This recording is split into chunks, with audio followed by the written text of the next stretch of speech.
I'm Ross Muirhead. I'm with the group Elphinstone Logging Focus. We're a local forestry watchdog group. We try and anticipate where logging could be happening in our local community. We had about 40 people out today. This is our second walk in the forest. And people are starting to become a bit more conscious of what is in here, what could be lost. Island Timberlands has got plans to come in here and do clear-cut logging, the old style kind of big clear cuts that we're used to seeing around here. They're part of a huge multinational corporation called Brookfield Asset Management with headquarters in New York City. And if you're ever following the Occupy movement, they own the park in New York City that the protesters were living in. From what we understand, they want to just come in and pretty much take out everything, all the old growth trees, all the smaller trees, right up to the edge of Roberts Creek, and that would be a real loss to the community. First stop will be to this cougar scratching tree, and then we'll go on to the waterfall. It's a really heavily used area for recreation. There are all sorts of different trail types in here for horseback riding, mountain biking, ATVing, and just casual walking. It's a well-used area. In fact, a lot of people think it's a park because it's been in this natural state for quite some time. McMillan Bloedel owned this land previous to Island Timberlands. Previous to that, it was Weyerhaeuser. McMillan Bloedel was going to do a clear-cut style operation in here. The community was upset. They had the opportunity of meeting with the local contractor and Mac Blow, and they came up with a really nice compromise. And so today we have some selectively logged forests where they took out maybe 50% of the trees. They left most of the old growth around the trails, and then they took out 5 to 6 acre patches. So we're asking Island Timberlands to respect that prior agreement with the community and just harvest the areas that they actually planted. So they did some kind of selective logging where they took out 50% of the trees, and then they did these open cut patches.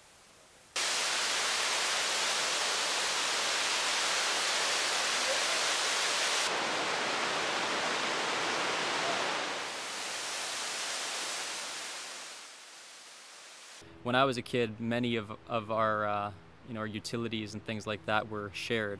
They were owned by us, public companies, whereas now everything's been privatized and taken out of our hands. And along with that, we had all this forestry legislation that said things like you're not supposed to log right into the creeks, and things that are kind of basic ecosystem things to kind of ecosystem no-nos.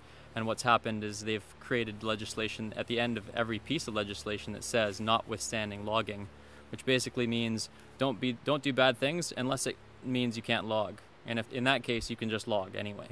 So it's the ultimate deregulation, and there's just no regard for the environment whatsoever.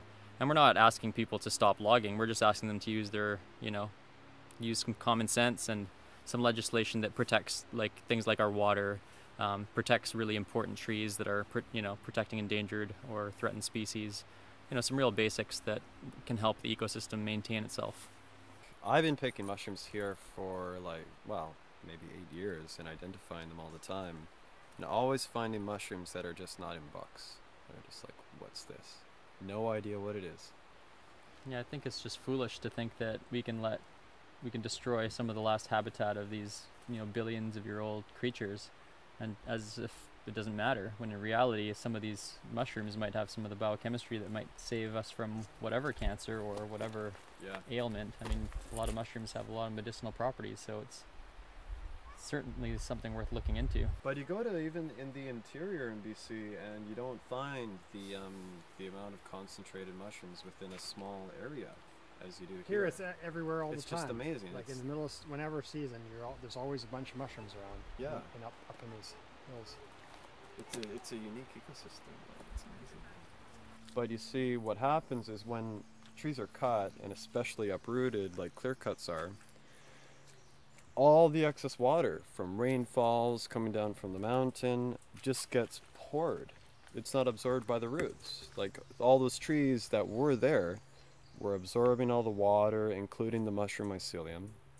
And then you have this excess amount of water that just pours down the mountain. And for the community, like, we'll have, you know, we could have washouts and so forth, right? I think it makes sense for Island Timberlands to talk to the community and let them know what they're planning on doing, because people live right there.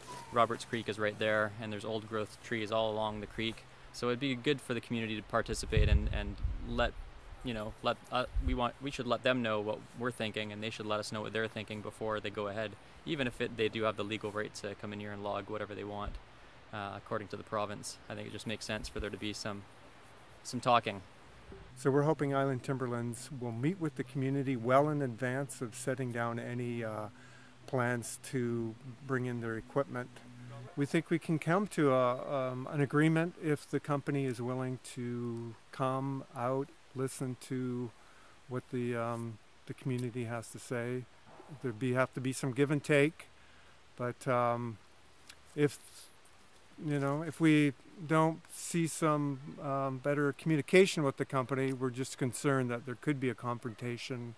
Doesn't have to come to that, because there's lots of opportunities for them to get their wood and the community to retain their wonderful forest through here.